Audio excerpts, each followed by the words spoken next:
All right, welcome, ladies and gentlemen, once again. Y'all know what time it is. Y'all know who I am, Mr. Sullivan Man, 504, aka Damon Alvarez. And once again, ladies and gentlemen, this is Soulful Conversations, where we bring the most extraordinary people on the planet to you, just to have the most amazing and just genuine conversations about all things through spirituality, to X, Y, and Z. So today we have in another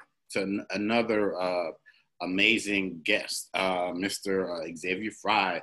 But I'm going to go ahead and let him introduce himself to you guys who may not know who he is. Hey everybody, how's it going? My name is Xavier, aka Lion Lightworker. Thanks for having me here, Damon. I am a light worker. For those of you that don't know what that is, those are people that have been charged with a sacred duty to kind of help people evolve and get the collective moving into the right direction. They're not all mystically inclined, but they all kind of fit under the same umbrella. Some of them, you might find some actors that are light workers or doctors or psychiatrists or, magically inclined people as well. So, but in my case in particular, I have chosen tools of alignment in particular to help people get through their resistance fields and work through their things. So I specialize in tarot, Reiki, and human design consultations. And I use those as a gauge to help people get clear with who they are and get really grounded and centered in their greatness so that they can live their best lives in the outer world. All right. Yeah, I've been reading the tarot since I was like 14 years old. I've been talking with spirits and doing Reiki since I was 19. I'm about 31 now. So, I've been at this for a long time. And so, can you, like you said, you've been doing tarot since you were like, 14. You've been, having, your spiritual gifts for a while now. So can you, take us through the evolution of the Lion's light worker, in a sense, as far as you, discovering, maybe your first spiritual gift, because I feel like every one of us spiritually gifted individuals, we're all, superheroes in a sense, and we all have an origin story. So can you, so can you give us a little bit of your origin story Sure. Lion Lightworker origin story. Fun. Okay. So I was born in Jackson, Mississippi, and I was the product of military family, Army family. My mother they're both from Mississippi, and so my mother was a drill sergeant, and my father was a retired medical doctor. He's a family practice physician, and he's also a retired lieutenant colonel. They both grew up in the middle of nowhere, Mississippi, like this little tiny town. There's probably like 3 stoplights and the whole thing. So they're very practical. They're Virgos, very practical people, very grounded, very much like just the facts, this is how it is, this is how it's going to be, this is how we've always done it. So this is how we will continue to do so. And so I came into the picture probably about 6 years after they got married or something like that. And, I pretty much was not the, just a weird little kid, man. I could see things. I knew stuff that I wasn't supposed to know. There was one time my mother showed me a picture of my great grandfather. I remember this almost like it was yesterday. And she showed me a picture of my great grandfather who was dead before I was born. And she said, she said, do you know who this man is? She's like, Xavier, come look at this. Do you know who this guy is? And I was like, yeah, that's Roy. And she's like, how do you know that? And I said, oh, well, You know, I was like, I play with him in grandma's garden. And come to find out, Roy is the name of my grandfather's father, who planted the garden that my granddad and my grandma were still cultivating. So he was the one that originally tilled that land. And you know, so I spent a lot of time hanging out with great grandpa Roy without any sort of you know, without really thinking too much about it, you know. Now I will say I don't really know what happened between that point in my life and like that that area in between when I got into reading cards again, because I was raised Catholic, so I imagine some of that got turned off for some reason or another. You know, childhood traumas and stuff like that. I'm sure I just kind of turned it off for a bit and got a little bit of a breather, you know. But when I was 14, I got confirmed in the same Catholic church. I got confirmed in the Catholic church, and I bumped into a friend of mine who was reading tarot at the park. And she also got confirmed in the same Catholic church that I was a part of. We were in the same Sunday school class. And it was just really interesting because I remember myself at that time of my life, and I was a very judgy child. You know, I'm a Capricorn, so like Virgo parents, Capricorn baby, super judgy. Very like, y'all doing this wrong, y'all wrong, y'all wrong, y'all wrong, y'all wrong. You know, and so oddly enough, I actually was not judgy when I saw this happening, you know, and I knew it was one of those things, like I hadn't seen them before for real. Like, I think I saw an episode of like CSI my parents were watching when I was little, and they went to go consult a psychic about a missing person or something, and she used the tarot. I remember thinking I wanted a set, but I knew better than to ask for them. So I didn't. And so I just kind of tucked that away in the back of my mind for years to come. And this moment happened when I was with my friend at the park, and she was reading the tarot for this guy that I had never met before. And I just sat down next to her. I was super excited to see her, and I saw what she was doing, and I literally just took her reading over. Like I was just like, move over, I got this. And I just started doing it. I knew what it meant. I knew how it worked. The cards spoke a language that I understood innately. And yeah, by the time I got finished reading this man's reading, he was crying. And you know, my very first one, I was just like, okay, well, I guess I get to do this some more. And so I went and bought my first deck like 2 days later, and I've been doing it ever since. It's so funny. I hid it from my mother for years. She had no idea I had them. Like 6 years, she had no idea. But, you know, and so throughout that phase of my life, you know, from that point on, I was like, just, you know, studying different stuff. I learned how to work with auras and energy and how to balance chakras and stuff like that. I had a shaman teach me how to do these things. And then, you know, I was just kind of studying magic here and there. I was obviously interested into crystals, and that logically progressed into me perusing the New Age section at the Books A Million regularly. And, you know, I became that kid. And, you know, and so the crystal guy, I'm the only guy like that in my whole family. I'm the, you know, the guy with the crystals. And so when I, at some point in time, I got ready to go to college. My mom and dad they retired. They were like, hey, X, you want to, you know, you come over to Mississippi, back to Mississippi, and live in that small town where we grew up in. And, you know, you can go to college over there. And I was just like, nah, I'm not doing that. I'll figure it out, you know.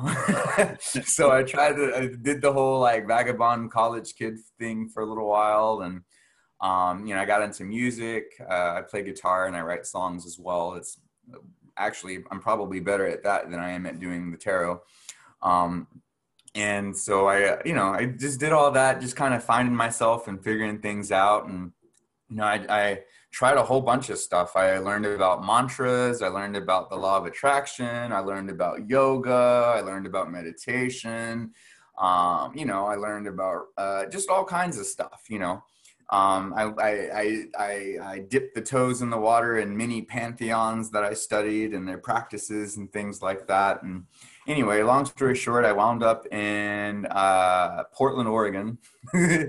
And I had a friend of mine who was I'm 31 now, so I just kind of fast tracked you through like 10 years of my life. But I came to Portland and I met a friend of mine who lived here, let me stay with her. And she was a medium. She's a medium also. And she was like, Xavier, you've done all this work with all of these different deities and gods and pantheons and all this and all that, and you've never done anything that involved the people that look like you. And my mind was just blown. I was like, whoa, I had no idea. I was like, my mind didn't even think to look at like the stuff that we came from, you know what I mean? And like, so I had no idea. And so that just turned into this, like, I had this, like, she was like, yeah, there's this guy, you may want to look into him. Papa Legba is trying to get your attention. And he says he has been for a long time. And I was like, okay. And so I started like, looking stuff up, and I found out about like, I found out about hoodoo and voodoo and Ifa and all their pantheons and things. And I started doing a lot of research into Papa Legba and the slave trade and how we all got where we are. And, that's a very long little bit of history there to, how we all got where we're going, or how we arrived where we are at this point, from the motherland, if you will. But like, when I started looking into Papa Legba, I had found out, I told you I was raised Catholic, right? So the saints were something that was not unfamiliar to me, right? And when I found out that the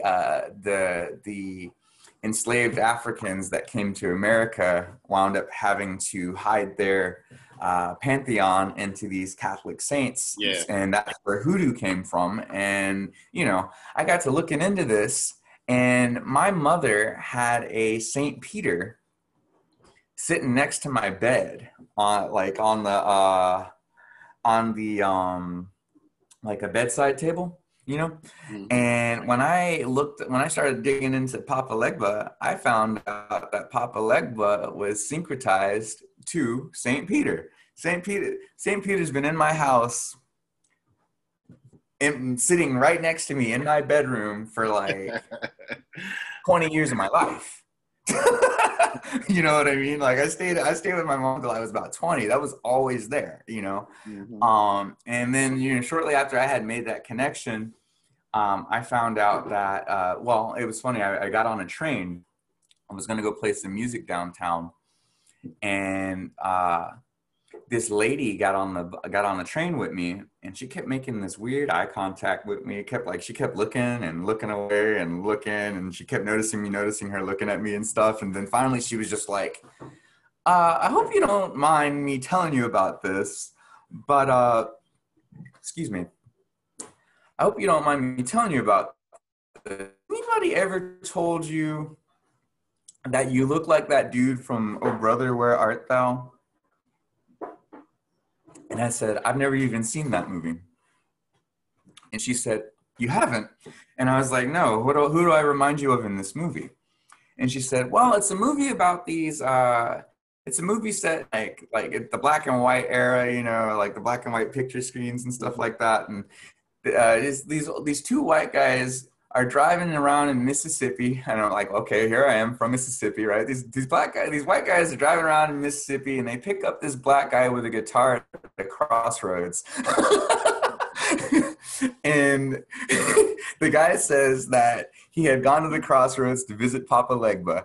I was just like, what? This is like not even 2 days after I started looking this guy up, he's like showing up and like very, like you can't even explain it, you like you can't make it up. Like, I was like, okay, all right, I hear you, I'm listening, And so I started looking into like root work and stuff, and realized I had to, with all the other stuff that I had already been doing, it kind of felt like I arrived at home. You know what I mean? I just kind of found something that Yeah, really I didn't yeah, have to yeah. try to be a part of, if that makes any sense. Hmm. Um, and it just really gelled, it really fit. I felt more in alignment with myself. And I got my ancestral connection going, which is really super cool. I had I started looking into that. They were reading about the ancestral altars and things like that. And there was a day that I was kind of debating on whether or not I was going to set one up. And I just moved into my new apartment. I was by myself. I was kind of like emo and missing home and my family and stuff like that. And I got to thinking about my grandma, and I started to cry a little bit. And this pink convertible stopped at the crosswalk that I was at when I was having this moment. And I saw this pink convertible, which is just a really odd color for a convertible anyway. You know what I mean? And I was like, that blew my mind too, because when I was a small child, I used to tell my mom that I was going to be my grandma, that I was going to be famous, and I was going to buy her a pink convertible when I got there. And so when I saw this pink convertible, as I was crying about my grandma, I was just like, okay, I'm going to go on and set this altar up and make it happen.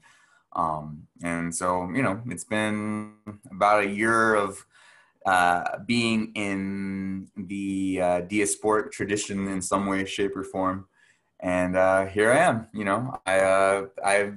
Like I said, I did a whole lot of stuff. I tried a whole lot of things. I didn't have a proper title for myself. You know what I mean? And one day when I was meditating, the word light worker came up, and I was like, oh, well, that sounds appropriate. I looked that word up, and I found, just about old souls here to help the new souls get their shit together, and I was just like, all right, that's me. That's what I'm here for. I've always felt like the old guy. Even as a child, I was super cynical. I got a lot of Capricorn in my chart too, so I've got a lot of old folk energy in me. I got like 5 planets in there.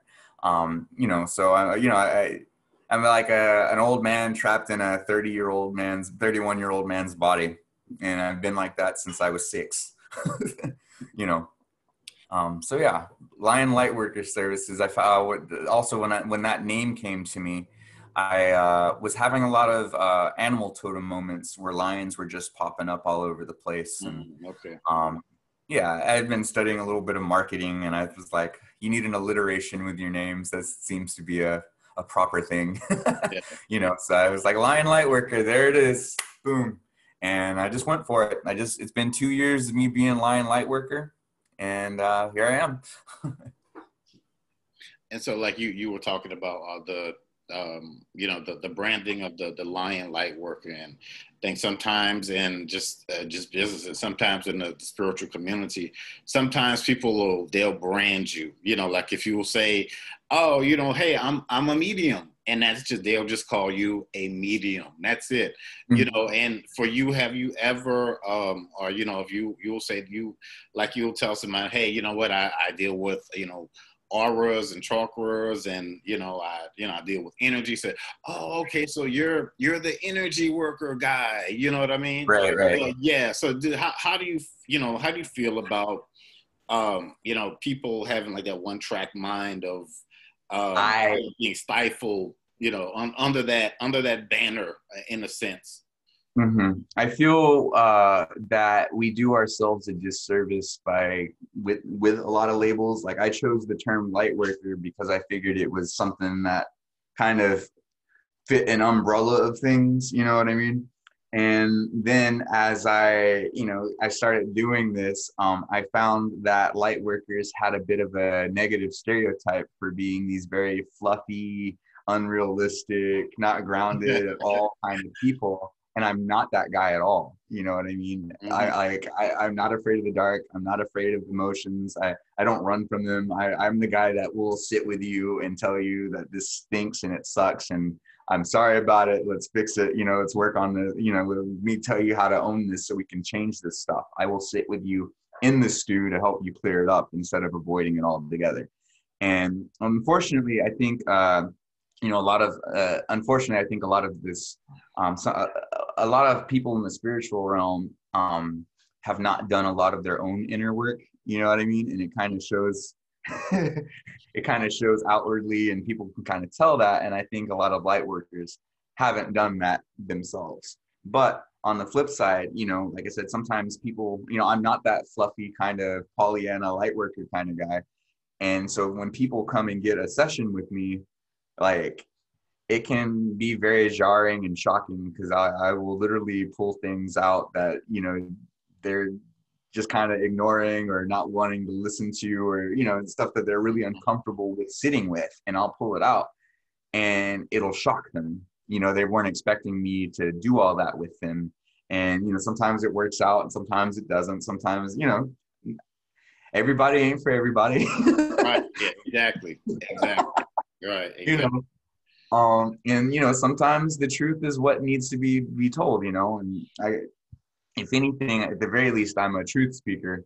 But, you know, light work is what I chose to use. It's kind of fluffy. It's kind of, you know, I think titles in themselves kind of put limiting little boxes on folks, but also you kind of need some sort of identifier. Otherwise, nobody knows what you're about, what you know, how to relate to you, how to even approach you.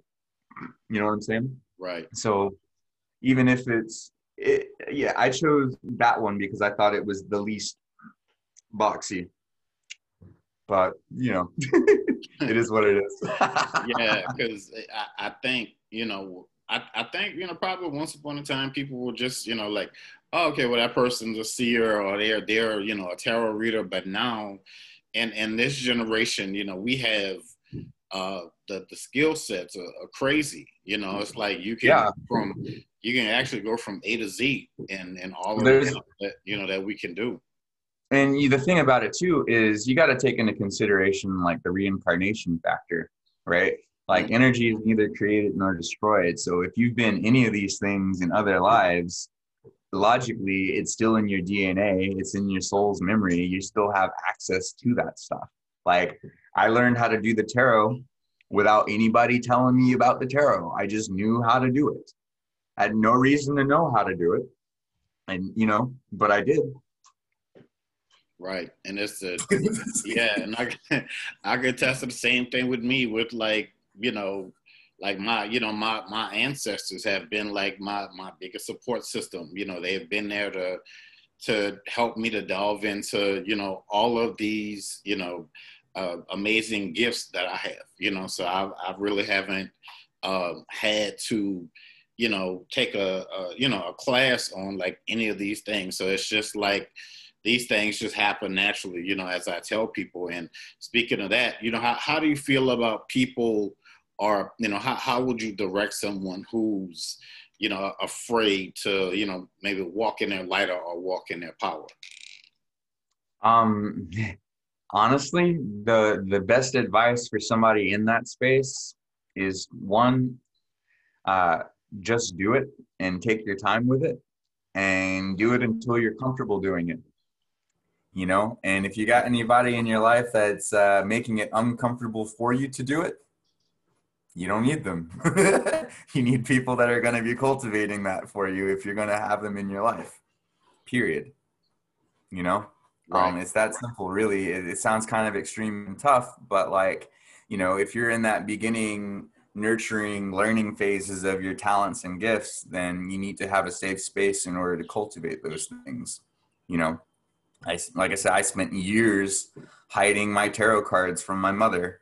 You know what I mean? Like, that actually was something, you know, that I had to work through as far as my business practices was concerned, because I was, you know, I had this Catholic guilt around me being a spiritual person and having a business model centered around the things that I was doing that was not correct with the church experience that I grew up with. Right. You know what I'm saying? Yeah.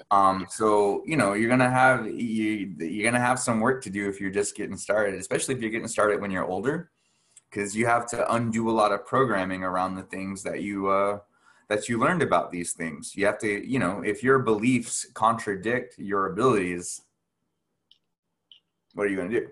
Not much. Yeah, You know, exactly. but fret and worry and mess things up. You know what I'm saying? So. Right, especially coming from like, you know, people, you know, to the Catholic Church, Christian, you know, people who are so devout in their beliefs. If it's not, you know, God and Jesus, then especially in, you know, with the Christians, if Jesus isn't a part of it or leads, you know, leading the parade with the banner, then everything is evil. You know, Mm-hmm. but Mm-hmm. they sound like, well, Jesus did this and he did that, you know, and you know, it's like they gloss over that part, and they're like, well, you know, it's just about Jesus. Yeah, they gloss over That's the. it. I don't want to hear anything else. Is like, you know, one of the things that, you know, as I studied all this stuff, one of the things that I had basically like full on claimed my like witchiness at this point, you know, and I had called my mom one day. I was having a bad day when I was in college. After I was like, bye mom, I'll figure it out. You know, I was having a bad day. So I called my mom and she's like, well, Zaire, maybe you should go to church. And I was like, you know what, maybe I should go to church. So I went to church just to see if this was, you know, maybe, you know, so I go back in there, you know, and I notice some things about church now that I have, like, you know, don the witch's cap, you know. And I walked up in there and like I noticed this altar, and I noticed that like altars are just tables with a couple of specific things on them. Like pretty much as long as you have fire, water, Yeah. some sort of food, and a cloth, you have an altar. Right. Maybe, yeah, Like period. like fire, candle, or something. Yeah, you're absolutely right. Fire, water, just something with all the elements on it and something to make a sound with. And you can attract spirit, and you can attract the attention of the ethers and the elements, and they'll listen to you once that is. That's the only difference between like, I feel like the only difference between prayer and like magic or manifestation is props. Items. It's just props. You know what I mean? We're all essentially come from the source. We all essentially have connection. The universe responds to us. You know, there's that slit experiment where they discovered that electrons behave differently when people are observing them. You know what I'm saying? Yeah. And so if that's what's happening based off of perception, then it just goes to show you that matter is affected just by human intention and human thought and human awareness. You know, it's right there. You know, we are very powerful, very capable, creative entities, period. However, we may do it all differently. You know, some people may have an outside source from which they, you know, draw that source from, but essentially we are of that as well. So, you know, you know, it is what it is. There's not a difference between prayer and manifestation or magic. They're all the same thing, except one has a building that they go to do it. You know. Right.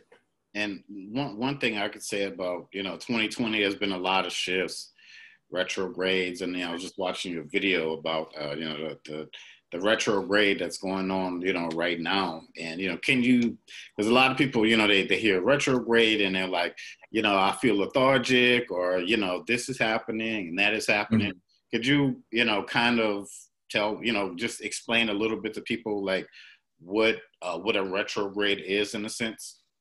Yeah, sure. So, from a very scientific standpoint, a retrograde, you know how a planet rotates and on its axis, Yeah. right?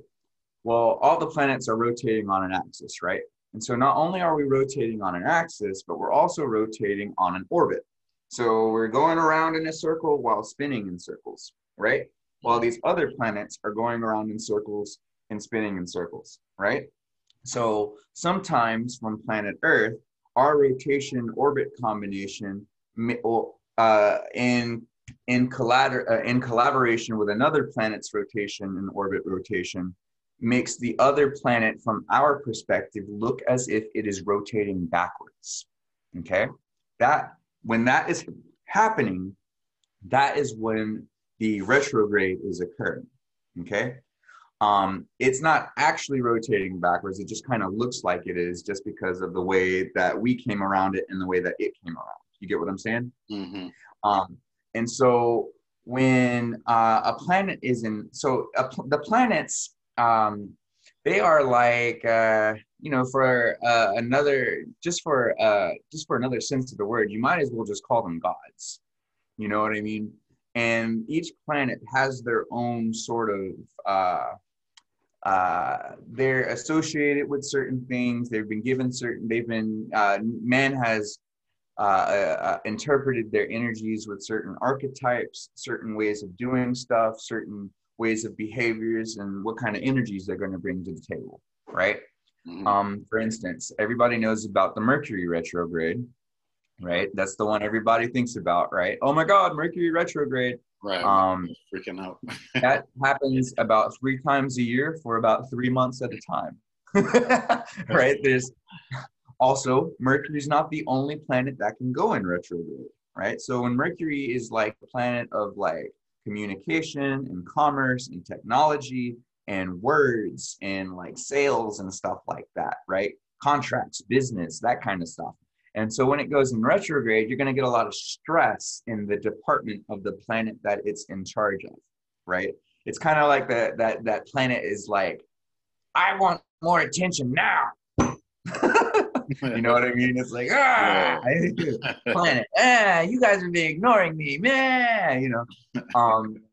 And so when it's throwing its little tantrum on its stage, you know, we kind of feel it down here, right?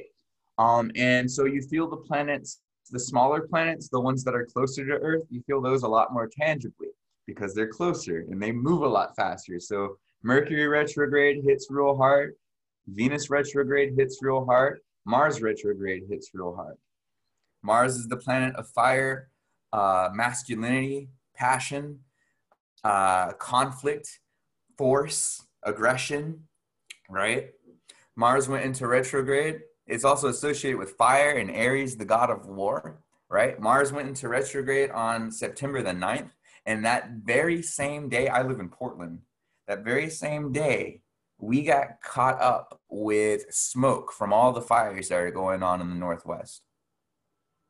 It was fire and brimstone over here for 2 weeks straight. We had the worst air quality on the entire planet for 2 weeks straight.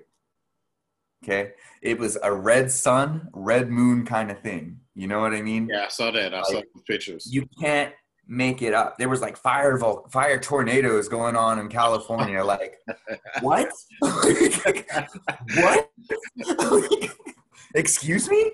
You know, and so, you know, that Mars retrograde, brought all that, you know. Venus retrograde, Venus is your relationships, how you relate to other people, how you do love and stuff. You know, it's also about money and business, right? Like when Venus retrograde comes around, you can almost bet your ex is going to come back up. You can almost bet that you're going to have some drama with your relationships and your family and all of that stuff. How you relate to folks, that, man, it was a lot, you know? And so depending on, in each planet, they revolve around in a circle. You guys have seen an astrology chart before, mm-hmm. Right? And so the signs are on the astrology charts too. So, you know, Aries, Taurus, Gemini goes around the thing. And there's also these houses and stuff. And so just depending on where these planets sit in rotation, that tells you what's pretty much happening, you know?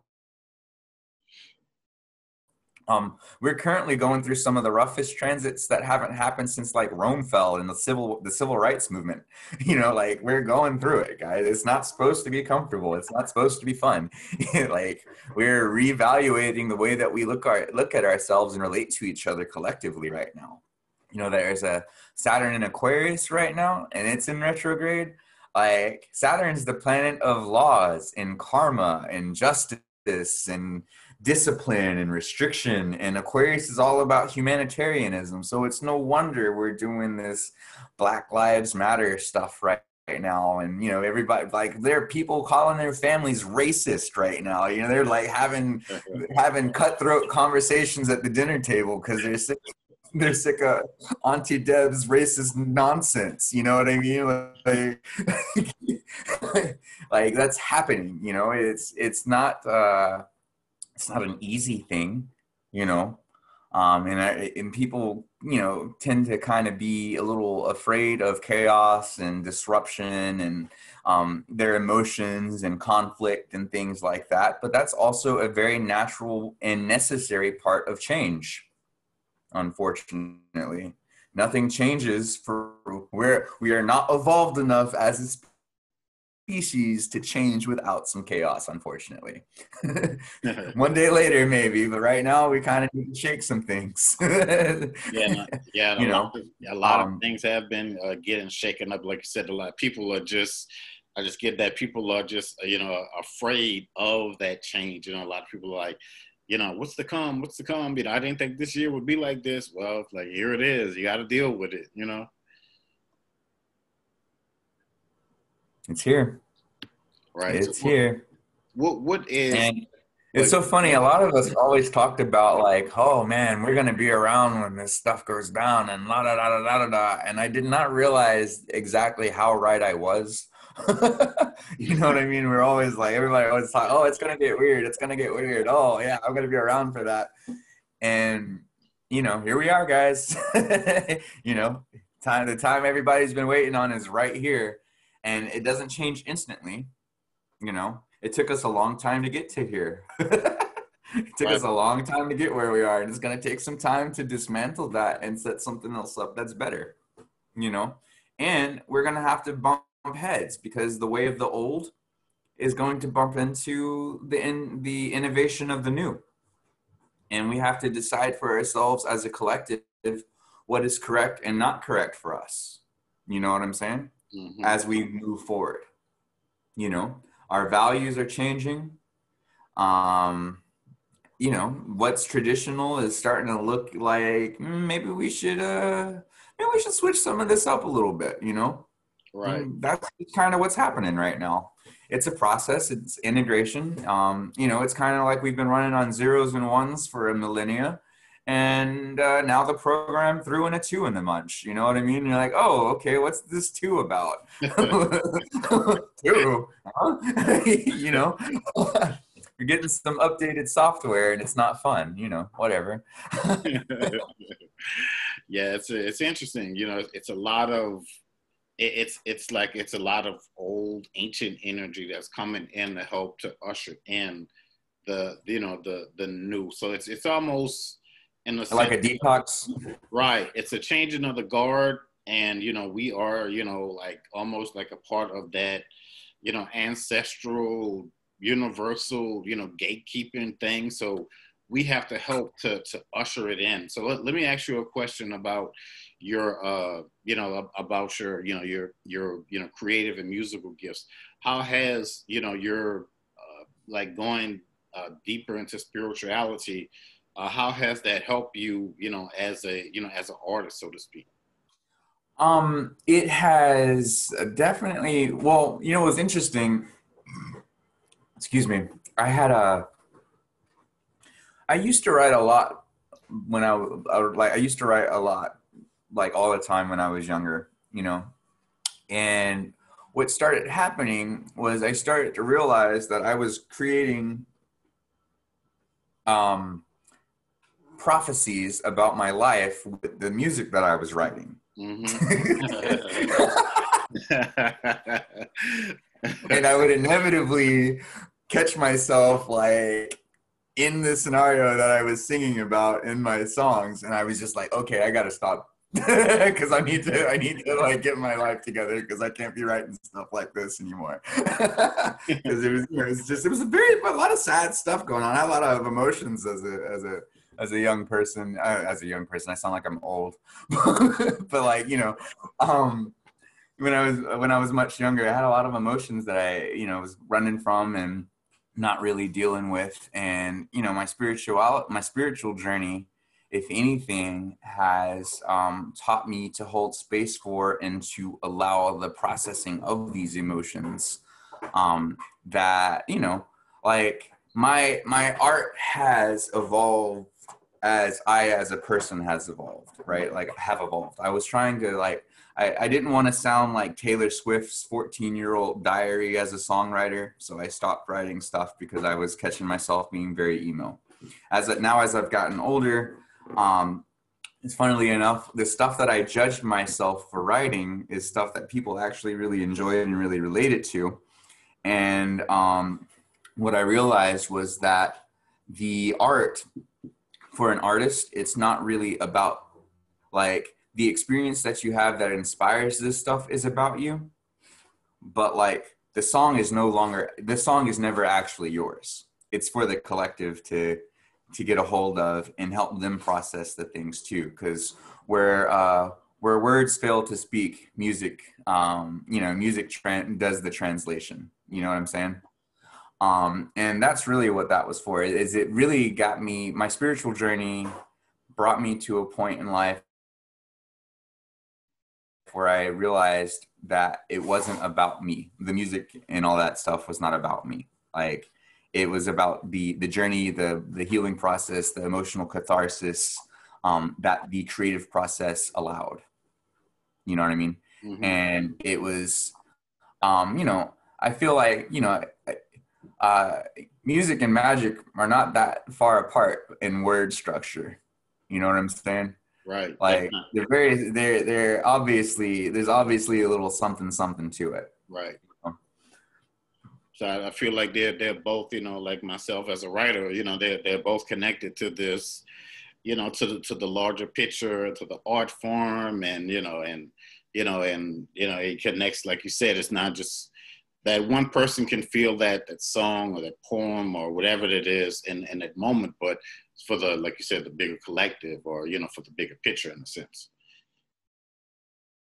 Yeah, like the word inspiration, it comes from, I believe it's a Latin word of inspiro, which is about breath and spirit, right? So it's an outside source. It's a divine burst of spirit.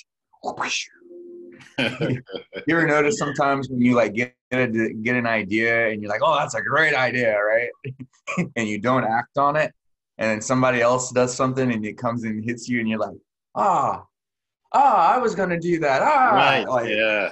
not yours. It's not yours. It's like you have an antenna that's capable of receiving this stuff, and right. Just as you have that antenna, if you don't act on that inspiration, somebody else will. Right. I tell people all the time, trying to come through here. Right. It's coming from the outside source to get here.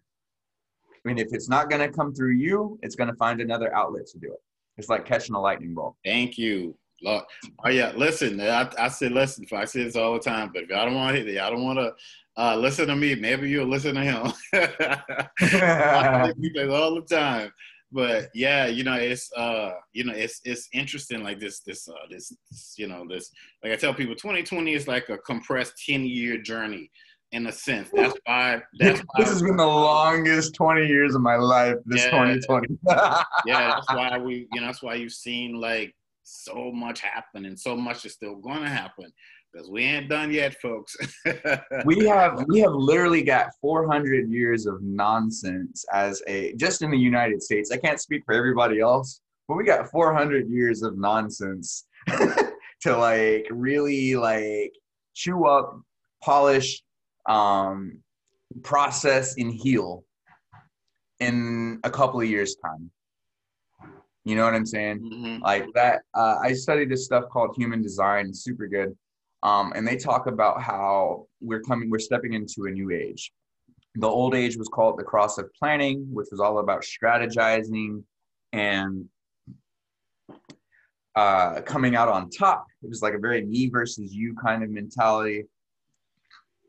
And that age came about when we developed the third eye, the ajna, and the crown center, right? That gave our mind a superiority in relationship to the rest of the world around us. That's why humans kind of are a little outside of nature, so to speak. You know what I mean? We're like of it, but not quite, and or we have separated ourselves from it because of the way of our mind works. You get what I'm saying? Yeah. And so this age that's coming up right now is called it's called the first one was called the Cross of Planning.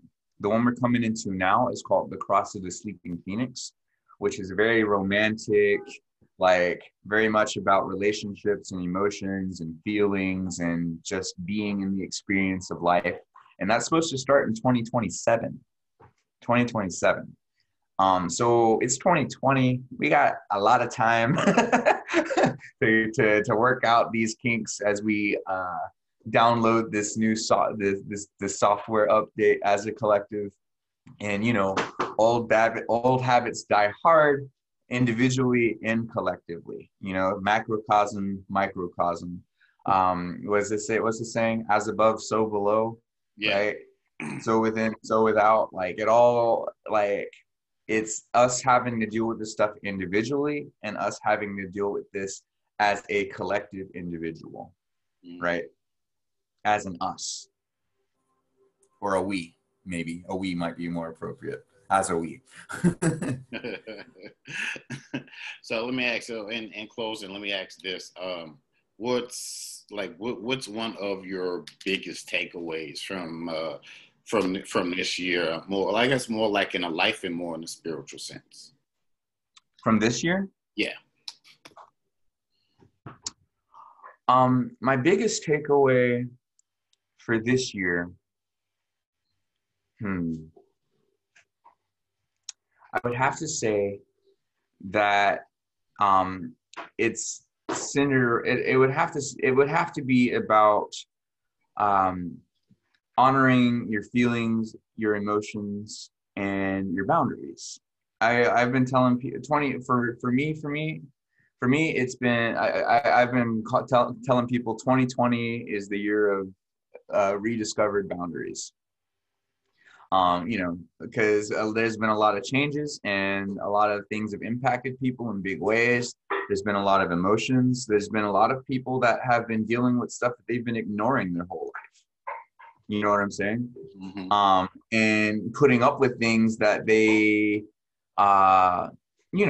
put up with because that's how it had always been and they didn't know any better, And now all these things are happening and this new awareness is coming into place, and it's definitely bringing up some emotions and it's bringing up a lot of things to process.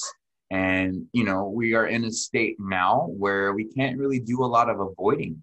You know what I mean? There's not enough to be busy with to avoid our emotions and our feelings and what's happening in life around us. It's like everybody's at home. Everybody's doing and we're 2020 has been an interruption to the rat race for everybody, and also a sort of a giant timeout for the collective. Like everybody's been complaining about not having enough time to do things with. Exactly. Everybody's been complaining about being stressed out. Everybody's been complaining about working too much and blah da da da da da. So finally, the wheel on the rat race fell off the hinges. It can't move anymore. And everybody's just kind of sitting there looking like, okay, well, now what do we do? And some of us, and so now that we've had this, when you sit still, that's when you notice your emotions and things. When you're by yourself, when you're still, when you start to not be around other stimulus, these things start kicking up and whatnot. Like the other day, I was just sitting there minding my own business, and I realized that I was very exhausted as a Black man. Like straight up, I'm exhausted. I've been like talking to all these people about, Black rights and how things are, and, trying to explain things in such a way that I'm understood, and trying to be productive and trying to have these dialogues with people instead of just coming at feelings and things. And that takes a lot of work. It's a lot of work. And there's a lot of, there's a lot of heart. We are collectively stubborn and hard-headed and very much willful. It's something that we celebrate is our will and our stubbornness and our rigidity, our ability to not be shook. But we also need to balance that out with an ability to receive and to integrate and to learn and to process, and to adapt. right? Right. And so we are, you know, we're not able to bypass what's happening in our inner world any longer because we're not distracted with the everyday rat race in everyday life, right? There's some families that are like, dude, I have terrible children. My children are awful. They're making life terrible. They're driving me crazy. They're driving their teacher crazy. They had no idea their kids were like this because they're busy Right. doing work all the time. You know what I mean? They're realizing I need to spend more time with my children. You know, there are people that have been in relationships, toxic relationships for years and Right. years and years and years, and now they have nowhere to run. Now they have to see it right there in their face all day, every day. And people are like, I don't really like this. This isn't correct for me. This has been like this for 20 years. You know what I'm saying? Right. Like, we're having to really own ourselves and own our feelings, own our perceptions, own our beliefs, own what's happening, and be real with ourselves. And I think that in its own right is I think this is the first time collectively we've all had to do this at the same time. Right. I said, I think this is probably one of the greatest, you know, you want to say the universe or whoever you want to believe pulled this off. I say this is one of the greatest magic tricks I've ever seen. Well, not a trick, but this is one of the greatest magical events. I was just about to call it a hat trick. Yeah. It's like, it's hitting all the boxes. Like, it's not comfortable. It's not supposed to be. We're doing a lot of shadow work as a collective. We're purging things. You know, there's a lot of stuff that doesn't serve us and a lot of old ways of looking at things that don't work, you know. A lot of white folks are realizing they have a lot of racist stuff. A lot of black people should be realizing we have a victim consciousness that we need to work through. Mm-hmm. You know what I'm saying? Like, it is what it is. Like, we got here because of how we got here, but we're responsible for our own healing. Right. You know, I tell that to my clients. You are responsible for your healing regardless of who did what to you. And that that goes all the way around, you know? Yeah, and one thing is like those old gods, the ancestors, everything is, like you said, everything is intuitive, everything is moving and you know, everything is moving and pushing forward. So let's just like to say in closing, just want to thank you so much for joining me. This has been very insightful, and again, for those who not listen to myself, maybe you listen to the light worker himself with all of his amazing wisdom and everything that he said, in this interview. And you know, can you tell everybody where you can be found on social media? Absolutely. I'm on Twitter, I'm on Instagram, I'm on YouTube, I'm on Facebook. I have a TikTok, but I heard that just got banned in the United States as of Sunday. So, but you can find me on all of those places by typing in @LionLightworker in the search engine. And I've got lots of good stuff to fill up your feeds with some wisdom and some positivity. So go on and find me on those things. And if you'd like to book your own private consultation with me, you can do that on my website, www.lionlightworker.com. All right, there you have it, ladies and gentlemen, Mr. Xavier Fry, a.k.a. the Lion Lightworker. And again, I just want to thank him so much for coming in and, you know, all of the amazing work, that he's doing, out here. And, what we do is very important. Like they say, essential workers, we are a part of that. We are a major part of that. It's not just people in the hospitals, and I know they are important, and the doctors and the nurses, but the people at Walmart and, Amazon, but, we are spiritually essential, as well. But, I just want to thank everybody. This has been an amazing interview for Soulful Conversations. But again, as always, folks, I am Mr. Damon Alvarez, a.k.a. Mr. Soul of the Man 504. And as always, we are out this piece. Peace.